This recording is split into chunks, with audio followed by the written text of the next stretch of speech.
Biasanya harga seporsi mie ayam di Jawa Tengah Rp10.000 atau bahkan lebih. Namun di Kabupaten Magelang, ada warung yang menjual mie ayam hanya dengan harga Rp2.000 untuk satu mangkoknya. Meski begitu, ternyata pemilik warung mie ayam ini mengaku tidak rugi. Ia bahkan masih bisa menangguk cuan hingga Rp200.000 per hari dari jualan mie ayam harga Rp2.000 seporsi ini. Pemilik warung mie ayam harga Rp2.000 itu adalah Ngatiem, 37, warga Dusun Karanglo, Desa Gelagahombo, Kecamatan Tegal Rejo, Kabupaten Magelang. Tak hanya harga mie ayam Rp2.000 saja yang dijual di warung Atik, panggilan akrab Ngatiem. Ada juga bakso kerikil seharga Rp3.000 per mangkok. Atik mengaku sudah 6 tahun menjual mie ayam dengan harga seporsi Rp2.000. Selama itu pula, ia tak menaikkan harga jual mie ayam harga Rp2.000 di Magelang ini. Dari pagi hingga malam tepatnya pukul 10.00-21.00 WIB, ia kadang dibantu suaminya yang juga bekerja sebagai kuli bangunan dan tukang pijat. Atik mengaku tidak memiliki resep khusus dalam meracik hidangan yang ia jajakan.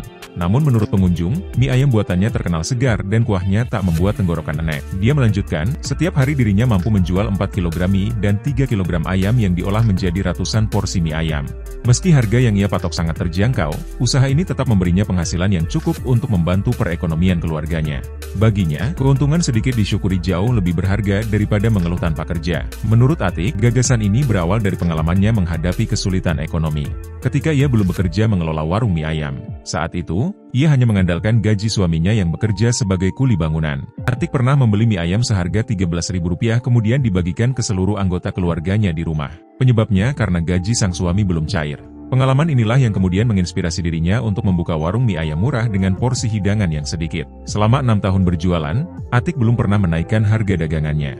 Namun, untuk tahun depan, dia berencana menaikkan seluruh menu sebesar Rp1.000.